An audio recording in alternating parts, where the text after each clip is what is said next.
अथैकादशोऽध्यायः।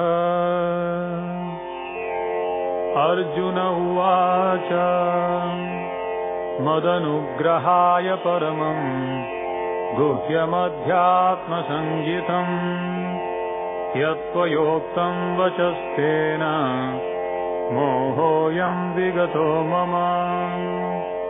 भवाप्ययौ हि भूतानां श्रुतौ विस्तरशो मया त्वत्तः कमलपत्राक्ष माहात्म्यमपि चाव्ययम्। एवमेतद्यथार्थत्वम् आत्मानं परमेश्वर द्रष्टुमिच्छामि ते रूपम् ऐश्वरं पुरुषोत्तम। मन्यसे यदि तच्छक्यम् मया द्रष्टुमिति प्रभो योगेश्वर ततो मे त्वं दर्शयात्मानमव्ययम्। श्रीभगवानुवाच पश्य मे पार्थरूपाणि शतशोऽथसहस्रशः नानाविधानि दिव्यानि नानावर्णाकृतीनि च। पश्यादित्यान् वसून् रुद्रान् अश्विनौ मरुतस्तथा बहून्यदृष्टपूर्वाणि पश्याश्चर्याणि भारत। इहैकस्थं जगत्कृत्स्नं पश्याद्य सचराचरम् मम देहे गुडाकेश यच्चान्यद्द्रष्टुमिच्छसि न तु मां शक्यसे द्रष्टुम् अनेनैव स्वचक्षुषा। दिव्यं ददामि ते चक्षुः पश्य मे योगमैश्वरम्। सञ्जय उवाच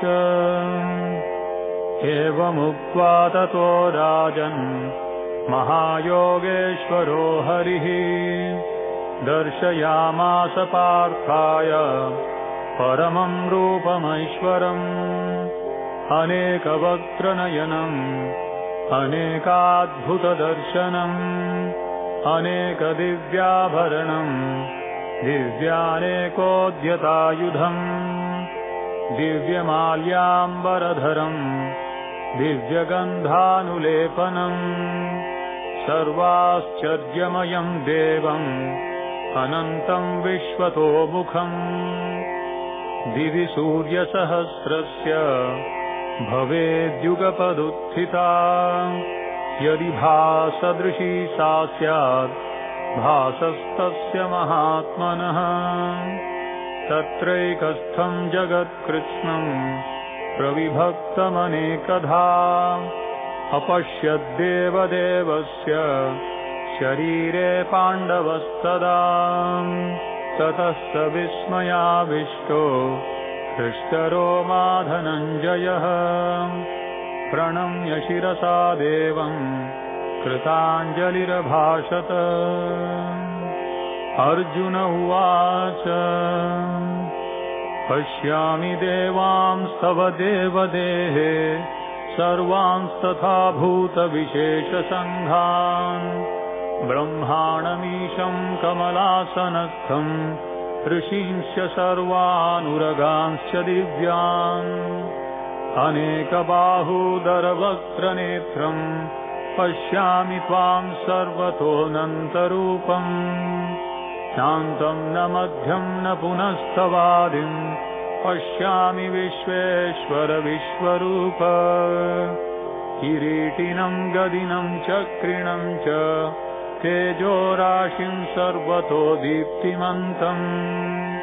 पश्यामि त्वां दुर्निरीक्षं समन्तात् दीप्तानलार्कद्युतिमप्रमेयम्। त्वमक्षरं परमं वेदितव्यम् त्वमस्य विश्वस्य परं निधानम्। त्वमव्ययः शाश्वतधर्मगोप्ता सनातनस्त्वं पुरुषो मतो मे।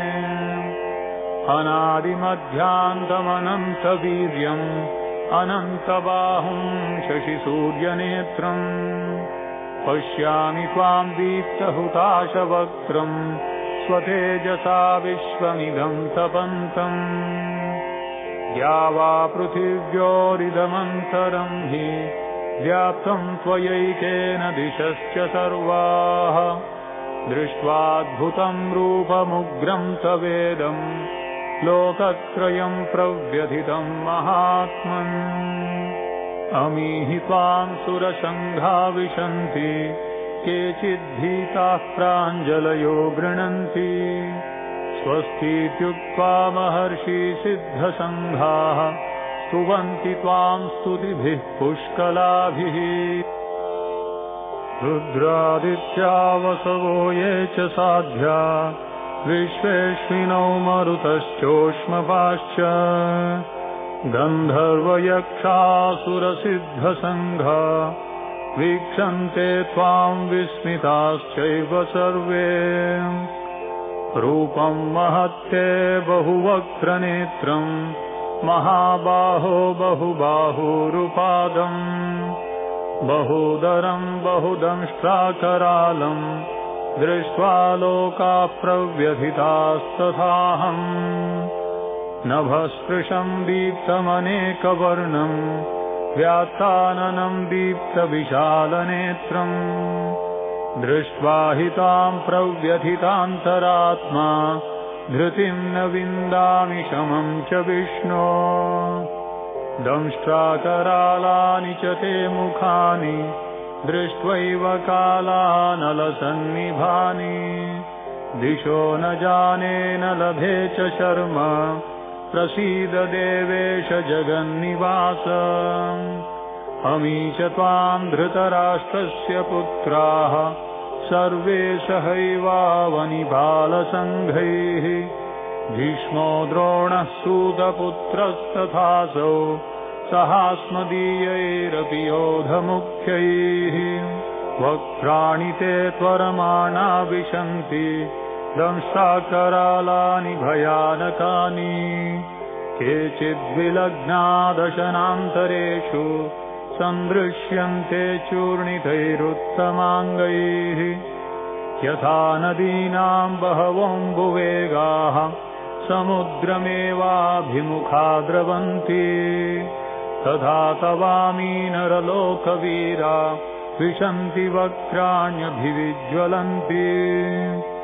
यथा प्रदीप्तं ज्वलनं पतङ्गा विशन्ति नाशाय समृद्धवेगाः तथैव नाशाय विशन्ति लोकाः तवापि वक्त्राणि समृद्धवेगाः लेलिह्यसे ग्रसमानः समन्तात् लोकान् समग्रान् वदनैर्ज्वलद्भिः तेजोभिरापूर्य जगत्समग्रम् भासस्तवोग्राः प्रतपन्ति विष्णो आख्याहि मे को भवानुग्ररूपो नमोऽस्तु ते देववर प्रसीद विज्ञातुमिच्छामि भवन्तमाद्यं न हि प्रजानामि तव प्रवृत्तिम् श्रीभगवानुवाच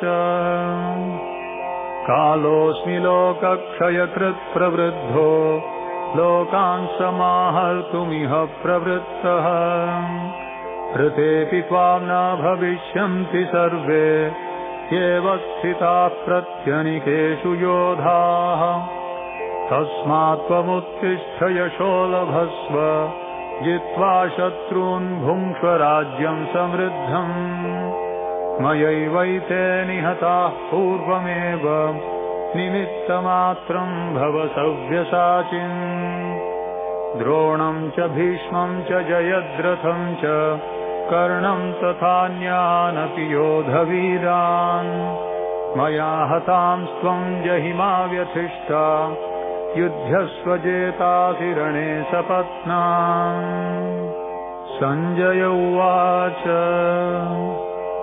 एतच्छ्रुत्वा वचनं केशवस्य कृताञ्जलिर्वेपमानः किरीटी नमस्कृत्वा भूय एवाह कृष्णं सगद्गदं भीतभीतः प्रणम्य